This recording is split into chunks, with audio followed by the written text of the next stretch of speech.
So hello everyone and welcome to tonight's event from NCLA, the Newcastle Centre for the Literary Arts at Newcastle University. My name is Rachel Hewitt and I am the director of NCLA and a lecturer in creative writing at Newcastle. And I'm really excited about tonight's event in which I'm going to be talking to Jon McGregor about his very recently published novel, Lean, Fall, Stand. I'll introduce Jon in a minute, but first I just want to flag up the remaining two events of NCLA's season. So next week, on Thursday, the 20th of May, we're really lucky to have the screenwriter, playwright, author and literary activist Courttia Newland, who will be in conversation with Tina Garavi.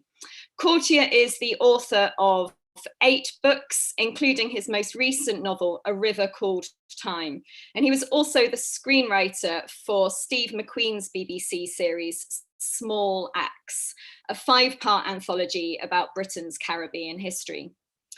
Then we've got a pause of a month, but a month after that, on Thursday, the 22nd of June, NCLA will host an event that will culminate a project marking the 200th anniversary of the composition of Shelley's A Defence of Poetry.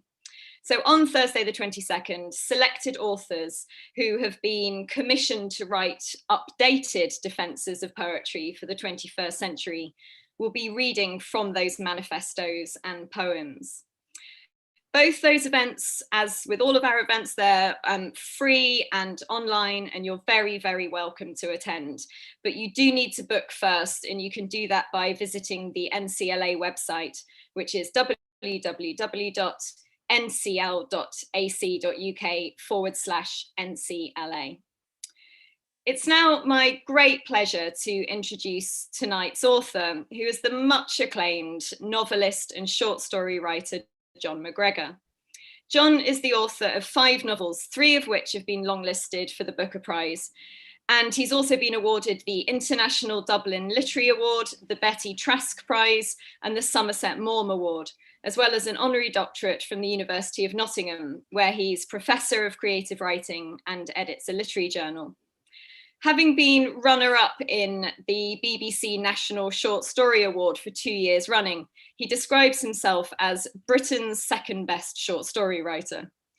Tonight, he's going to be talking about his very recently published and already much acclaimed novel, Lean, Fall, Stand, which is, in the words of Alexandra Harris in The Guardian this morning, a beautifully restrained interrogation of language, care, and loss. Jon's going to begin tonight's event with a short talk, and then we're going to have a conversation. And during that talk, during that conversation, please do put any questions that you might have into the YouTube chat, and we will integrate them in. You don't need to leave all your questions to the end. So now, everyone at home, if you can, as best you can, make Jon feel very welcome. And Jon, it's lovely to have you here tonight, and it's over to you. Hi, Rachel. Thanks very much. And good evening, everybody. I'm conceptualizing and imagining roars of applause and excitement and beer cans thrown in the air. So I'm going to start by talking a little bit about where this book came from and preempting some of Rachel's questions and hopefully not completely ruining everything that she had planned for our conversation. And I'm going to do that weird staring at the camera thing while I try and share my screen because I have some images to share with you. Nope, that's my private email. That's awkward. Here we go. Okay, Rachel, can you just confirm that you're looking at a picture of a ship? Yeah, that's brilliant. Amazing. Okay.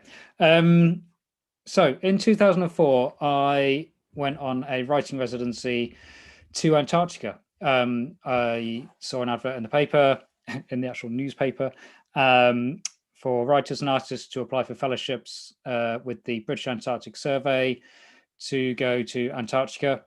And people have asked me recently, how come you decided to go to Antarctica? And I just kind of think, like, how come you wouldn't apply for it if you saw an advert like that and you had the time to spare?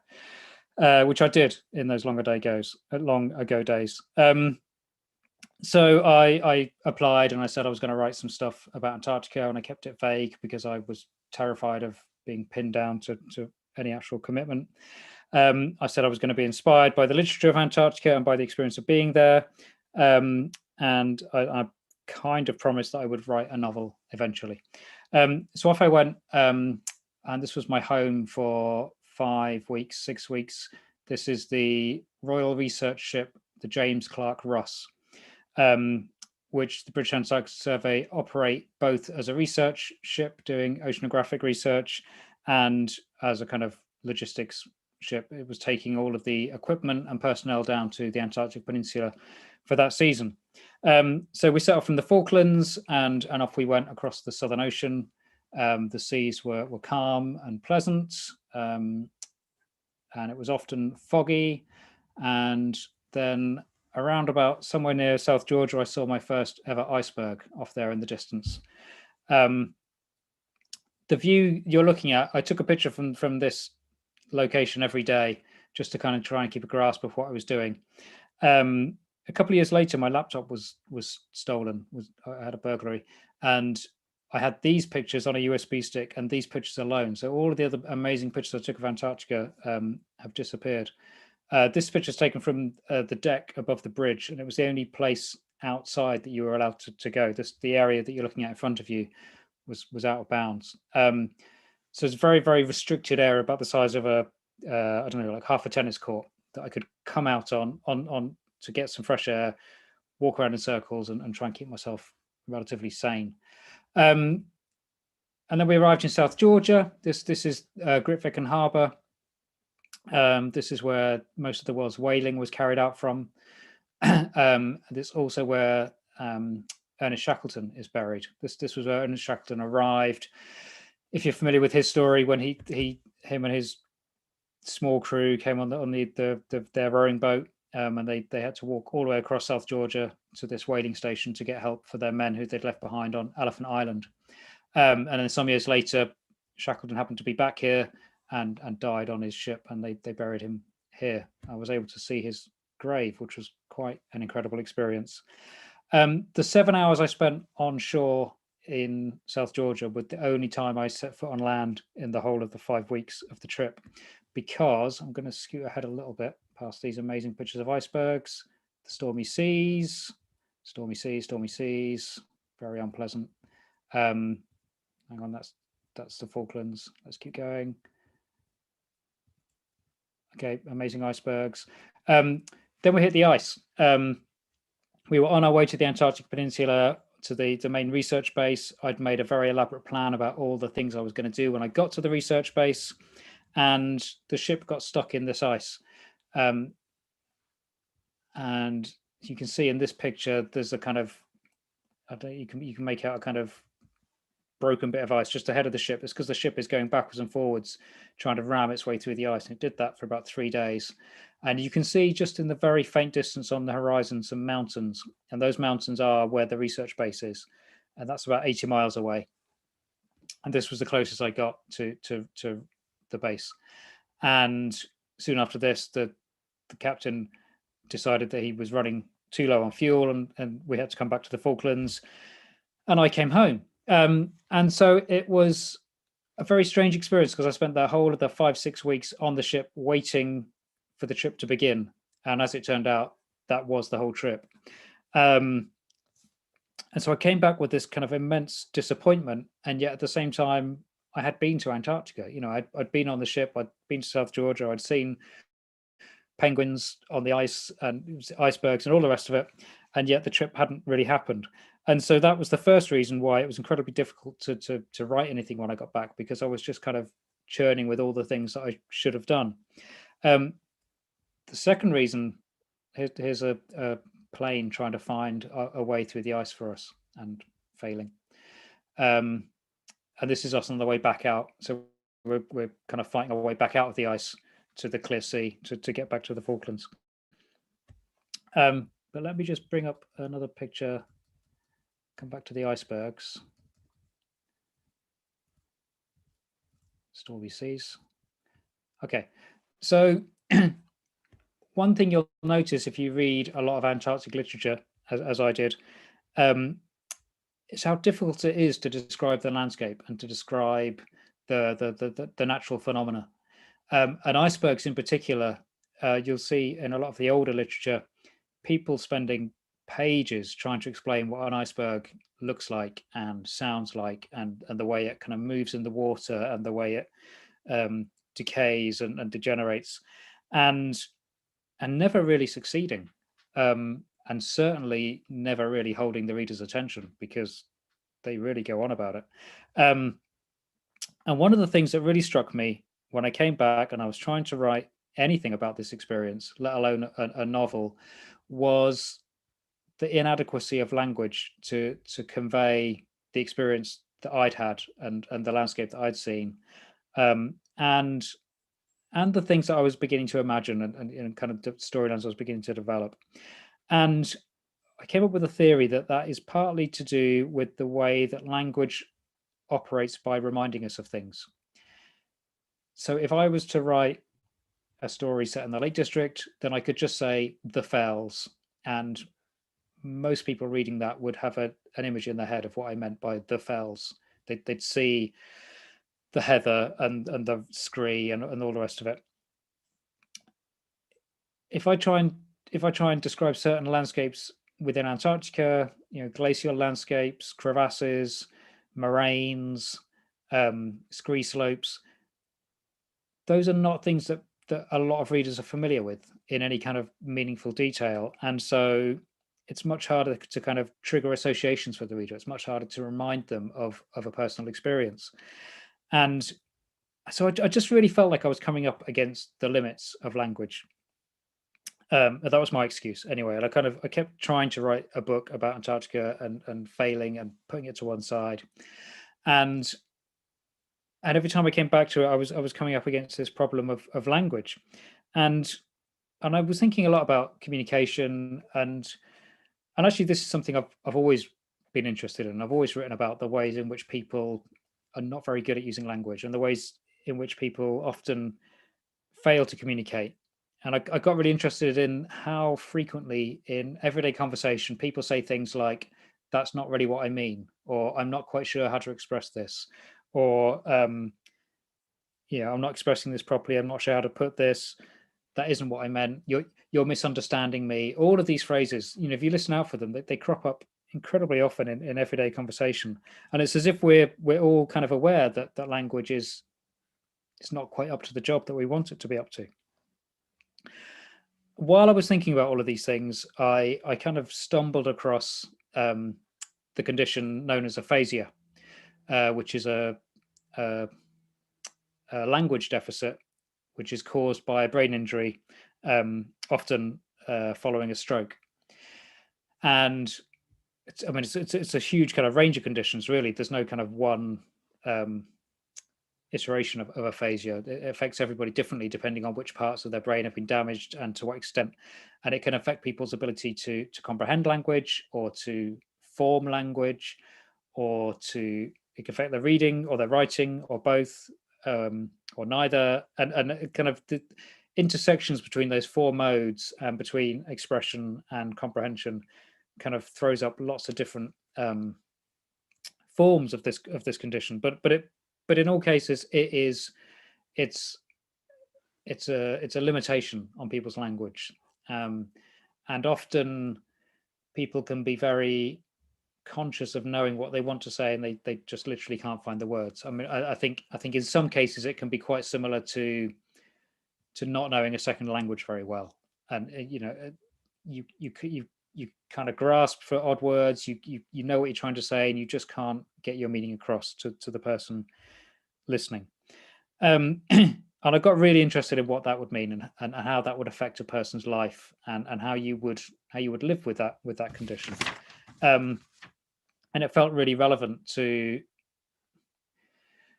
the difficulty that I'd been having. I didn't want to turn it into a metaphor or a kind of romantic connection, but it felt almost on a continuum with these complications and these difficulties of language and of communication.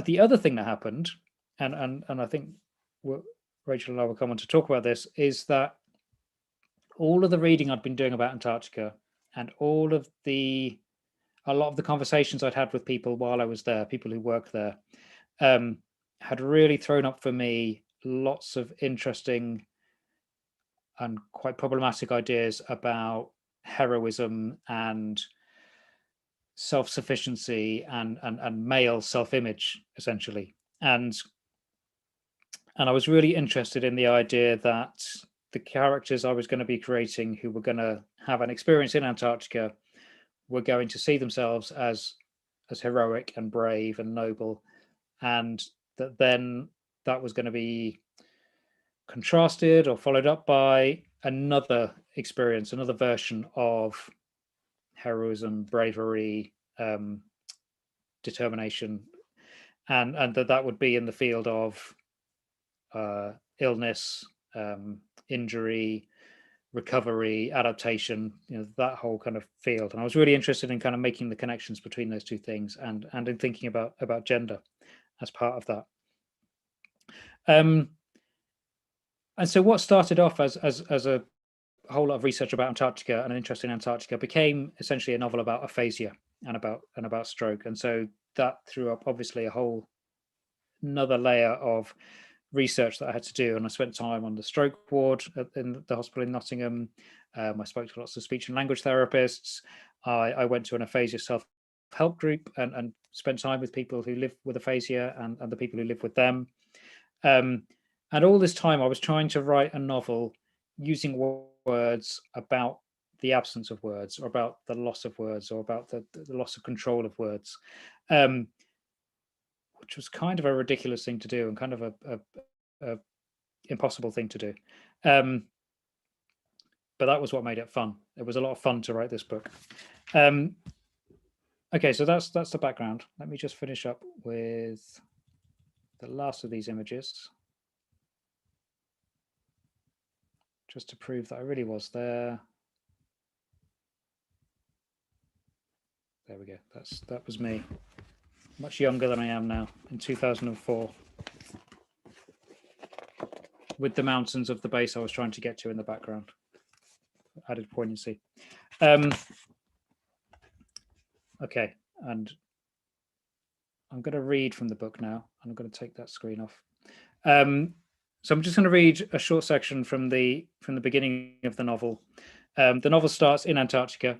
There are three key characters, and the narrative kind of moves between the three of them.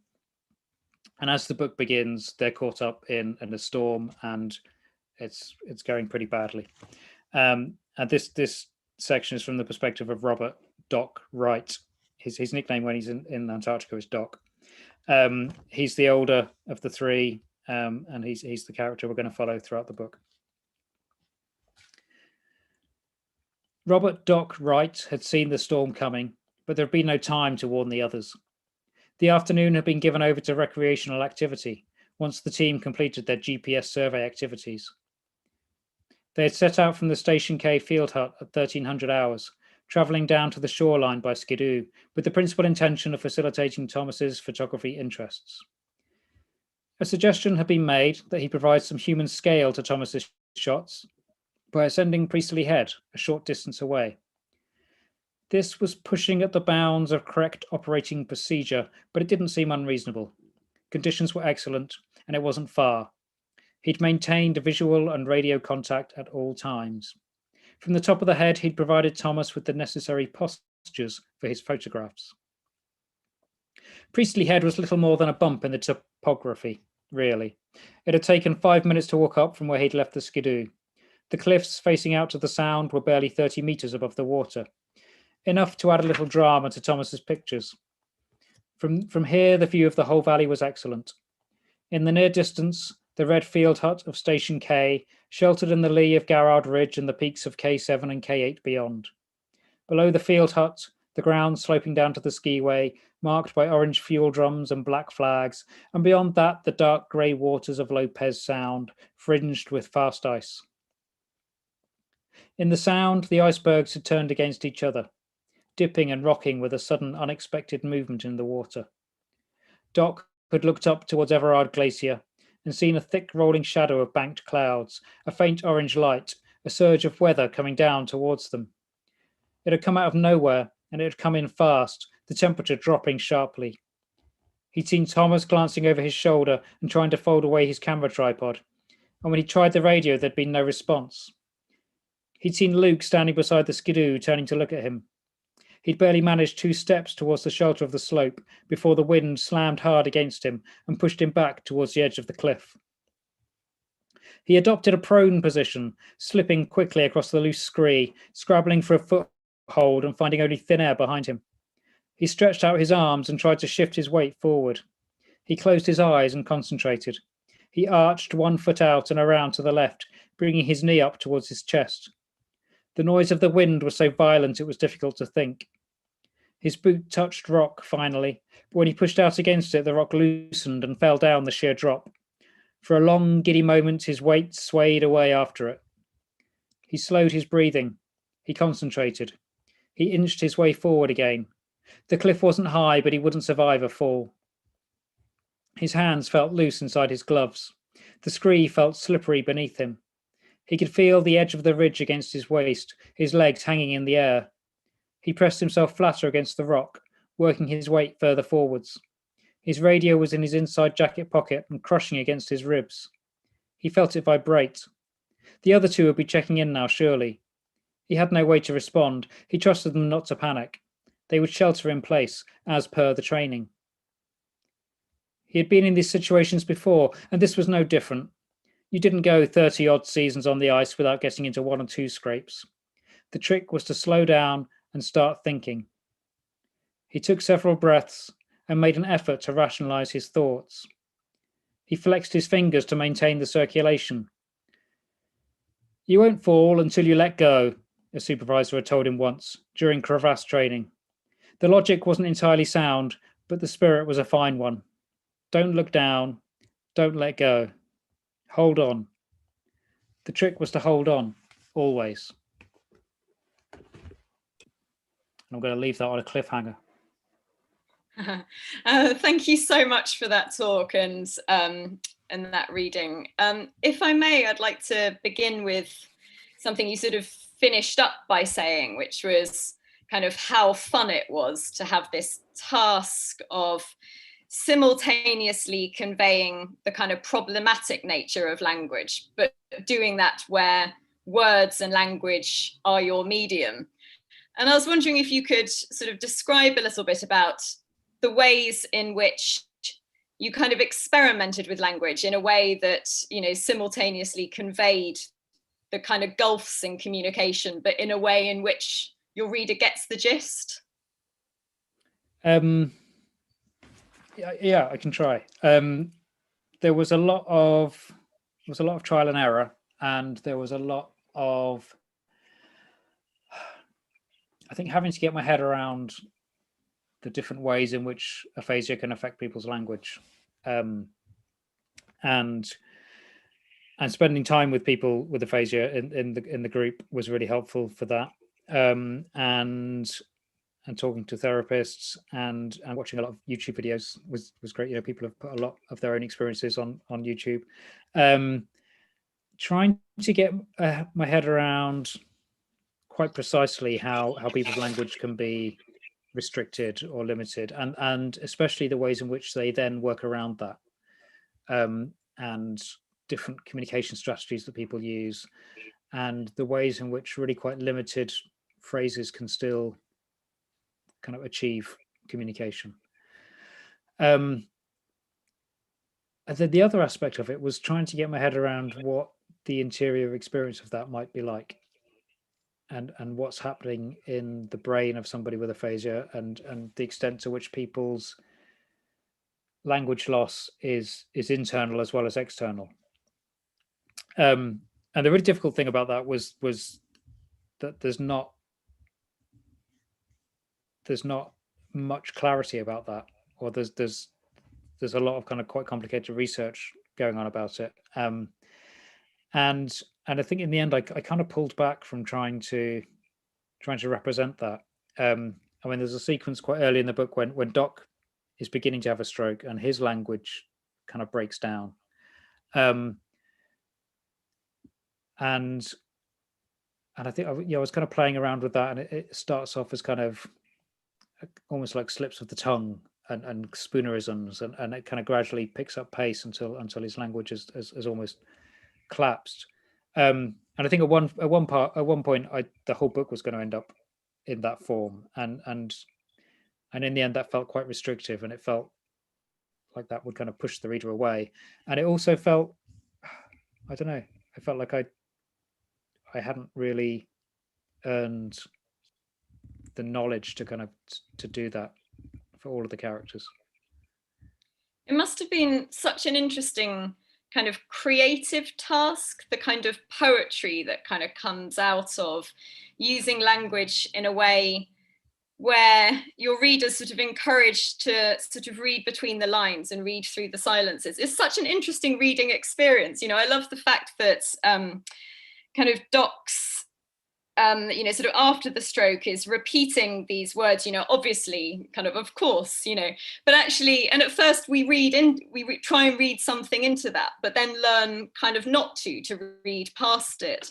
And it sort of strikes me that the book is, sort of on one level about kind of learning to, or sort of relearning to communicate using language in a different way, but it's also about relearning to listen in a different way, with language operating in a sort of slightly unconventional way. I mean, is that what you sort of, were you wanting to play around with, both listening as well as writing? Yeah, I guess I was. That's really interesting. I mean, certainly going to this group taught me a lot about listening, and kind of patient listening, and waiting for people to kind of get as far as they can with their communication, and allowing their other tools, the body language and the tone, and some people were using pictures and gestures, and kind of allowing that to kind of work alongside the language. But yeah, I think, I mean, certainly, with Doc's kind of obviously, there's lots of cases I kind of came across where people have particular phrases, and that's all they've got to work with. And I mean, in a way, him having that particular phrase kind of refers back to the person he was before, and the person he still is, who, he's kind of Mr. Mansplaining, really. He's kind of, you could imagine him frequently using the phrase, obviously, in his kind of fully expressive existence. But yeah, I did have fun, especially the scenes when he's in the therapy group and he's meeting lots of other people with aphasia, and the different forms that takes was. And there's one character called Peter who has a form of aphasia called, it's kind of ironic, it's called fluent aphasia, where people can produce a lot of language, but it's essentially meaningless. And usually in those cases, people don't realize that it's meaningless. They can't hear what they're saying. And his language is very kind of poetic and kind of flowing, and that was a lot of fun to write.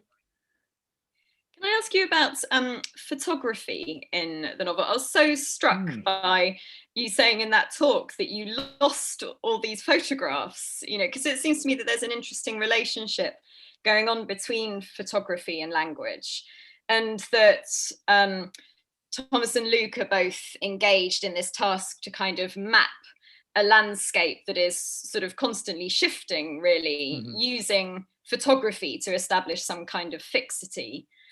I mean, I guess sort of reading the book made me think of those sort of early 20th century photographs of Antarctica. Did you draw on that sort of visual evidence in writing the book? And what sort of role do you think sort of photography has in relationship to language? Yeah, well, I mean, yeah, so it's really interesting that the history of Antarctic and Arctic exploration kind of maps almost exactly with the history of photography. When Ponting was Ponting, wasn't it? Who was there with Scott, and he was carrying one of those enormous cameras with huge glass plates, and it's incredible achievement that he took those photos and brought them back. And ever since then, photography's been a kind of key part of, because so much Antarctic exploration has been, and Antarctic science kind of has this weird kind of showbiz element to it. The funding for those exploration trips, but also to quite a significant extent, contemporary science relies on public relations, on kind of convincing the public that this is something worth investing in. And they do that by carrying out meaningful and important scientific activities, but there's also the kind of PR that goes alongside it. And so photography has always been a really key part of Antarctic art and literature, and in many ways is more successful, I think, than literature in capturing the sense of place and of landscape. And certainly when I was there, I'd looked at lots of photos and I'd seen lots of films, and it was different being there. It was kind of the scale of the landscape.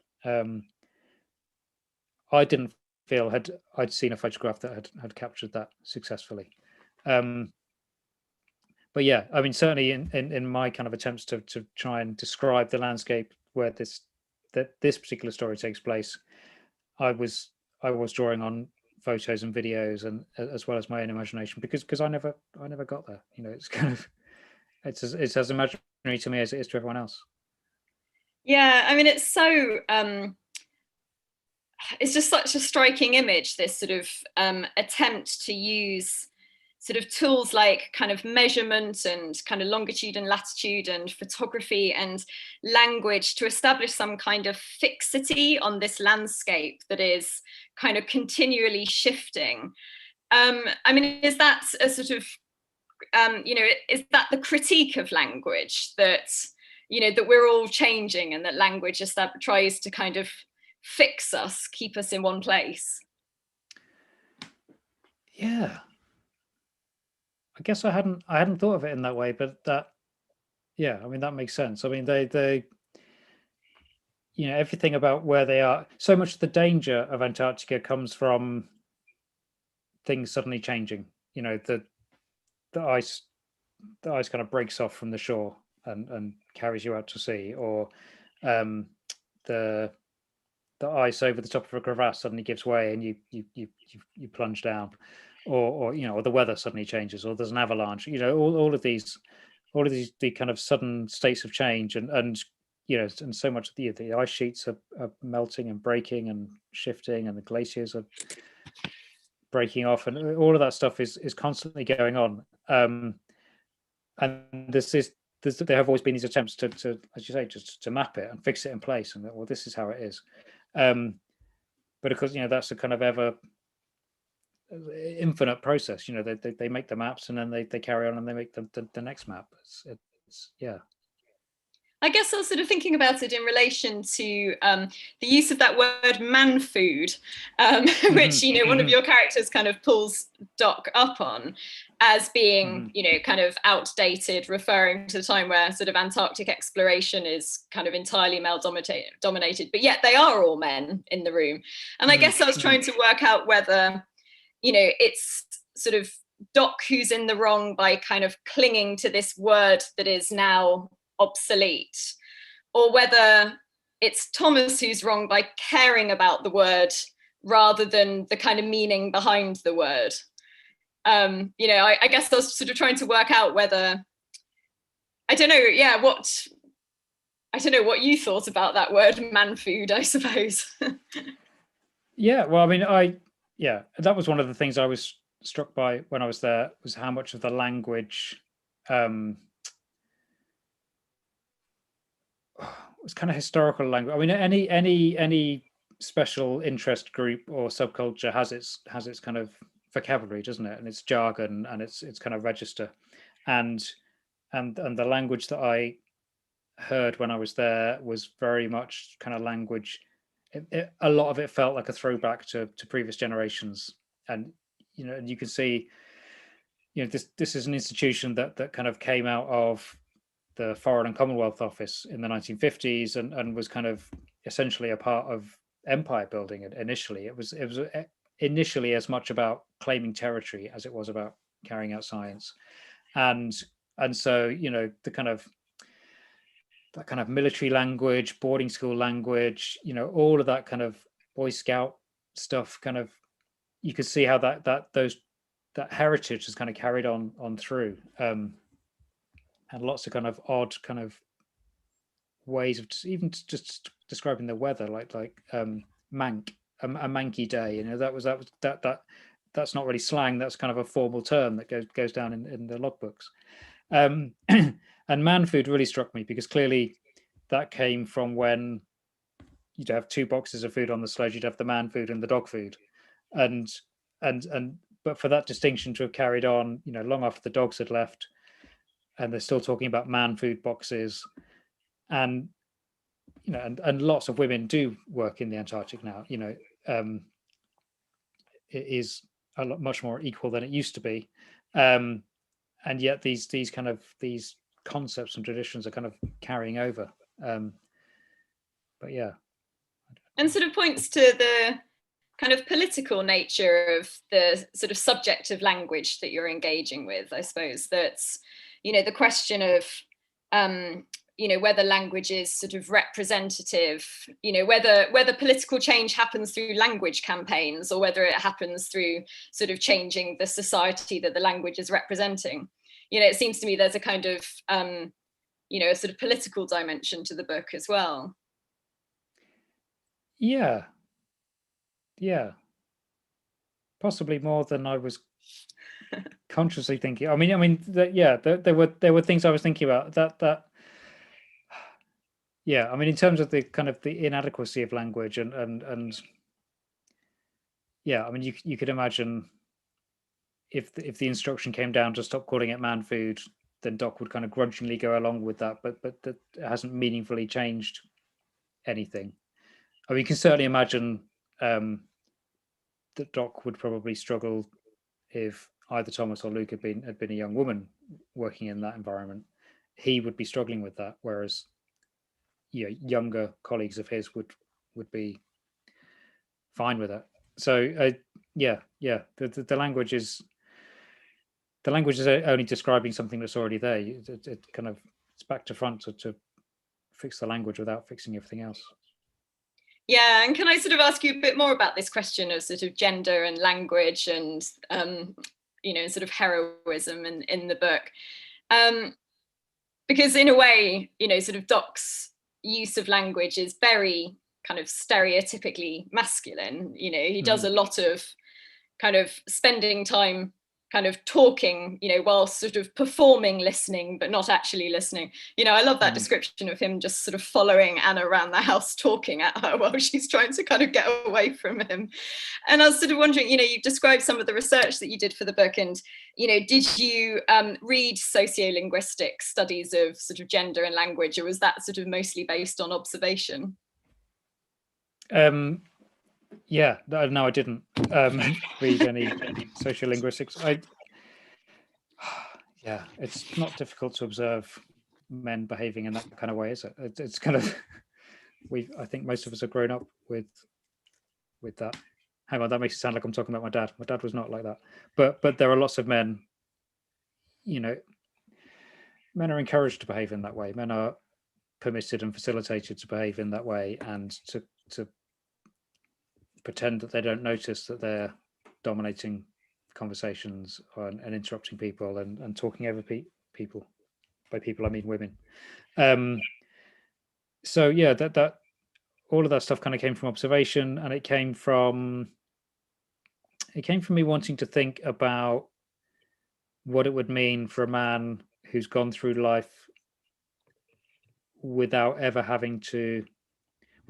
really being challenged about that kind of those patterns of behavior, to be in a situation where he is literally unable to talk over people, and where his wife has been thrown into a situation where she's, on the one hand, she's got power over him. I think he probably experiences it as he feels himself to be powerless because she has to help him get around the house. She has to help him do everything. And yet she's dominated by his needs. And so it creates these kind of, from a relationship that was kind of quite cheerfully distant, they kind of thrive by being apart so much. They're kind of thrown into this weird kind of power dynamic where he's dependent on her, but she's kind of almost subservient to him. Just the complications of that, I was really interested in. Yeah, I think it's such a fascinating relationship, and sort of what happens to them after the stroke, I think is so interesting. One thing that really struck me was the fact that Doc initially, after the stroke, isn't able to say no. He's kind of lost the use of the word no, which is, I mean, so fundamental, isn't it? I mean, it's sort of the word we need. And it's so important that his brain makes new connections in order to enable him to say it. But I sort of was wondering about kind of that idea of saying no in relation to Anna, because there's sort of, was she able to say no to the to the requirement to become his carer? There's that amazing passage where, with the repetition of she had to, she had to do that, she had to, did she, I mean, did you sort of experiment with different kind of potential choices she might make? I mean, yeah, I thought about that a lot. And I think in my mind, she is not necessarily trapped in this situation for good. She's not just she's not going to kind of blindly accept this situation, indefinitely. And things may change in the future. But I kind of felt fairly clearly that in those immediate kind of weeks and maybe months after his stroke, that she would be kind of dumped into it.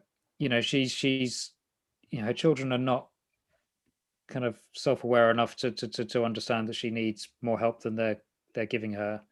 They clearly don't have very strong friendships kind of beyond the household, and the kind of the medical people and the social services people are just kind of they use this phrase about the care of the community, and they by which they mean her.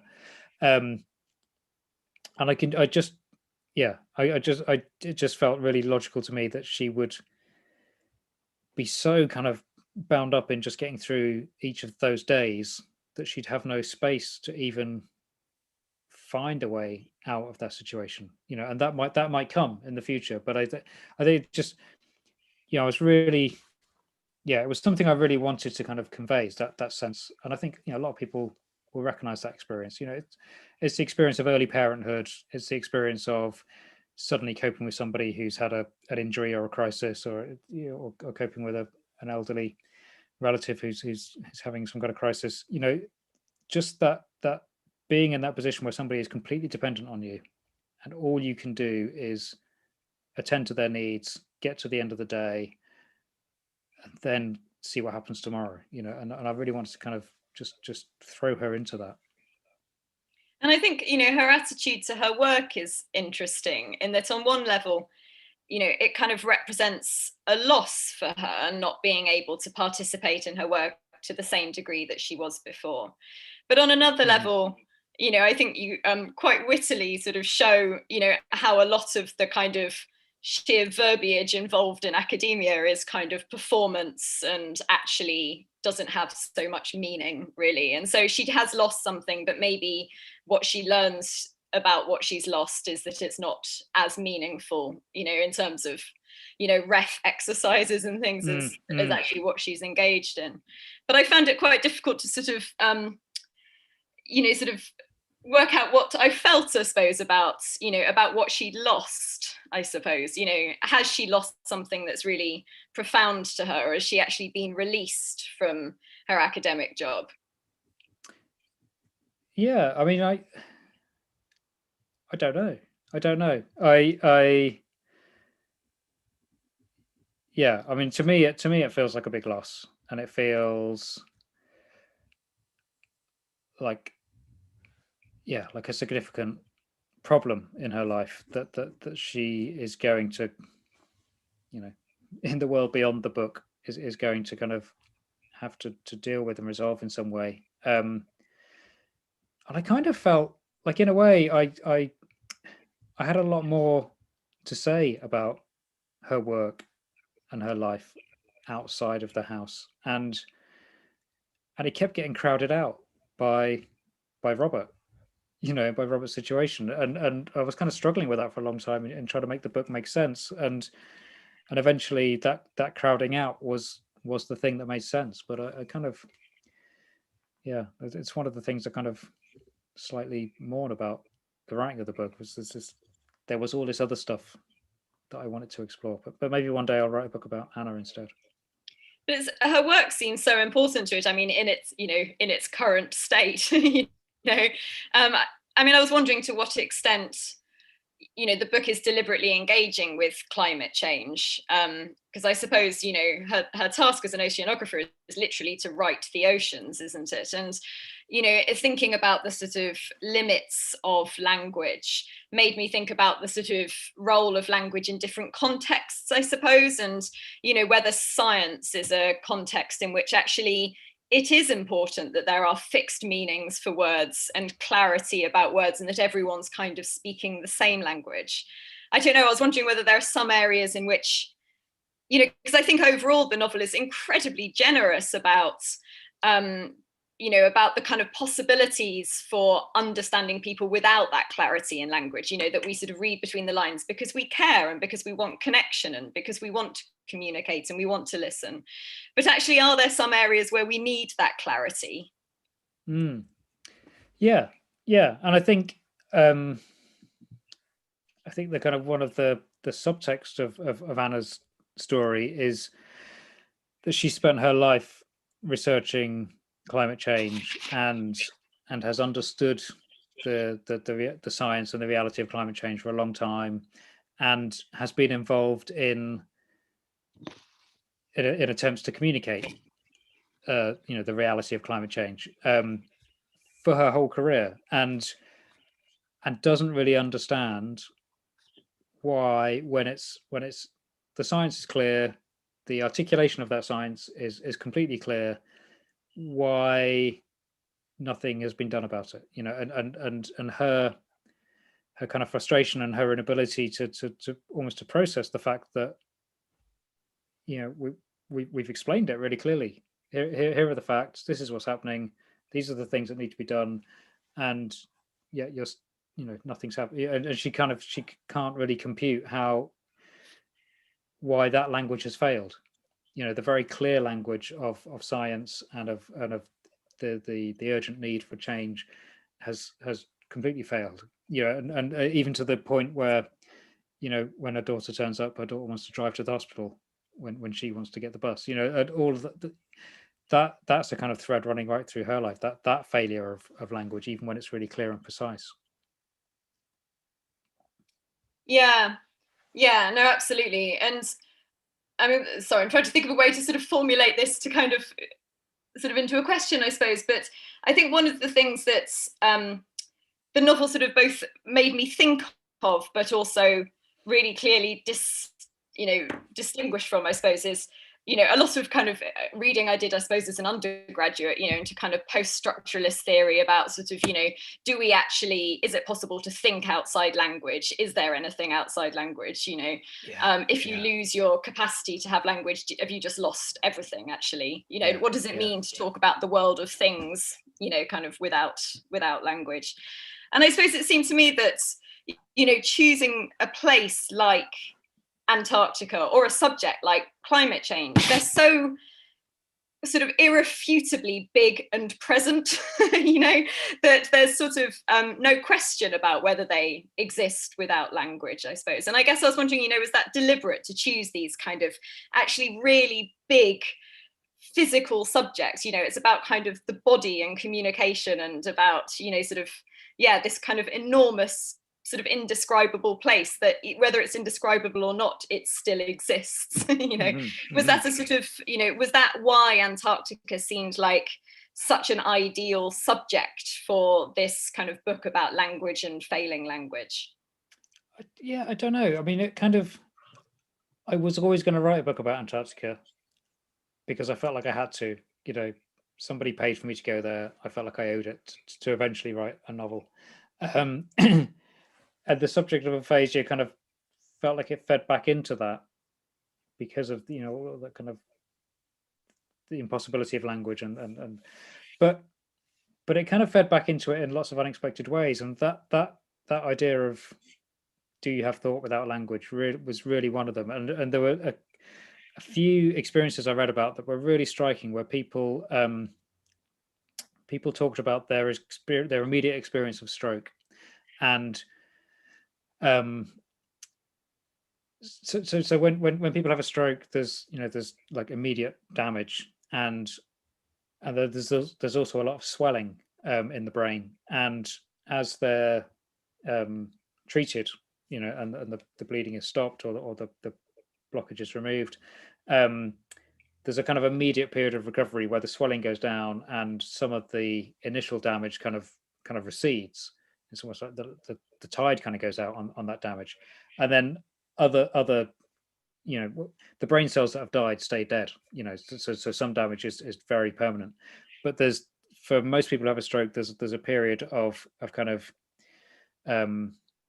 crisis and then kind of short-term recovery. And I read some accounts, and I saw some accounts of people describing that those first minutes or hours or days, and the complete absence of language, and people talking about the silence that they felt, because all of us, we have words churning around in our heads all the time. That's why people meditate, is that they're trying to turn off that language, and it's kind of impossible. And people were talking about this experience of actually having their internal language switched off, and the silence, and people talking about it in incredibly positive terms and incredibly kind of mystical, spiritual terms. Just saying this complete silence, and they felt like a oneness with the world, and all of this kind of stuff. And the kind of visual reference I had for that was the ice and the emptiness and the void. And and I got really interested in exactly that idea of how much thought can people have without language. And it's one of the things that people who are researching aphasia are really interested in, the kind of connections between cognitive limitations and semantic limitations, and it's really complicated and really interesting. But yeah, definitely that idea of the silence kind of, for me, really tied into that idea of the ice and the emptiness. Yeah, and it seems like the body becomes very important as well. That there's this sort of kind of amazing progression in the sort of last third of the book to Doc sort of kind of re-inhabiting his body in a sort of different, a way that's very different to when he had language. That I suppose is to do with sort of kind of learning about the body in a different way.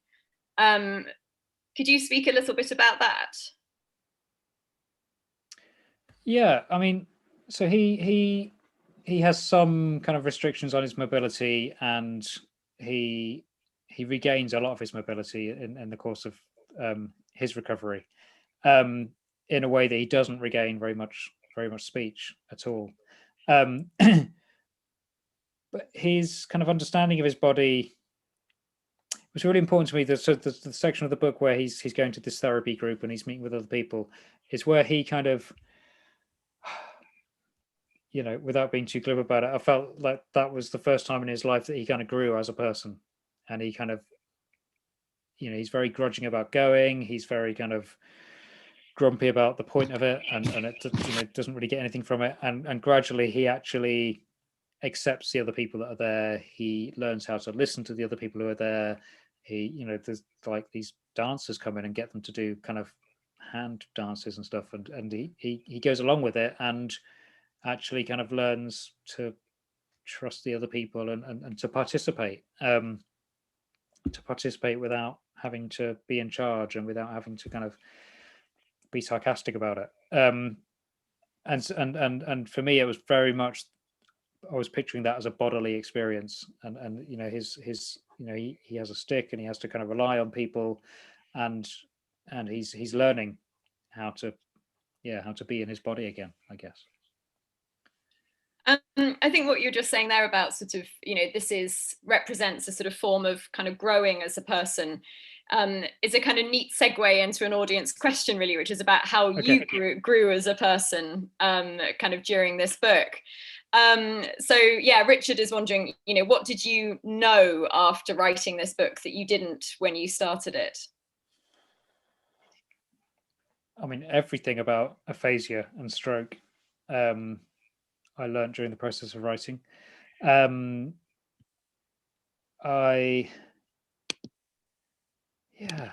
don't know. I think, I mean, most of the stuff that we've spent the last half an hour talking about, I guess, and particularly, I think one of the things that really struck me and that really helped me to make sense of what the book was going to become was so when I started off thinking, okay, I'm going to make this guy have aphasia and it's going to be about how he gets on with his wife and blah, blah, blah. And I kind of vaguely, although I've never been a one for kind of big triumphant endings and epiphanies, I kind of vaguely thought there would be this kind of recovery trajectory. And actually, one of the striking things about aphasia is, although there's a lot that people can do to kind of relearn some language and kind of remake those connections, to a really significant extent, the damage is the damage. And what people have to do is learn how to adapt and learn to work around it. And that replacement of the idea of recovery with the idea of adaptation was really valuable to me, I think. I mean to the writing of the book, but also to me. I was just thinking, okay, well, that's what you do. That's part of getting older, I think. I lost part of my hearing a few years ago. I lost some of the hearing in one ear, and I now use a hearing aid. And it was the first time in my life that part of my body broke in an irreparable way. And you spend all your life kind of, you fall over and cut yourself and your skin heals. You break your arm and they put it in a cast and your bone heals. And to kind of have the first experience of damaging a part of my body and that just being it was quite a shock. Which was kind of a version of what I was just saying. So that's what I learned.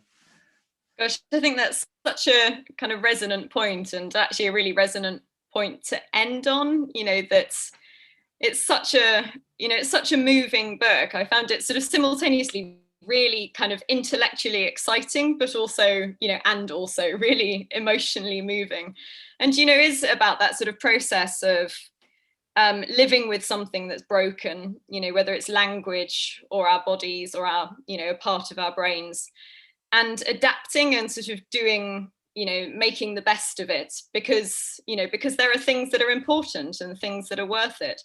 But it's such an exciting book to read, I think, both in terms of, your writerly capacity, but also the way that it encourages the reader to read in a really different way, to sort of really pay attention to what's important and being aware that that's not necessarily, what are the kind of words that are repeated most often. So, thank you so much, Jon, for, for tonight's discussion, and for the book as well. So, everyone, it's out very recently, and, available from all good bookstores. So everyone at home, if you can sort of send some virtual love towards Jon, and Jon, if you can kind of imagine everyone at home clapping, I can hear it. That's great. Then thank you so much for joining us, and everyone in the audience. I hope to see you at an NCLA event soon. Thank you very much, Rachel.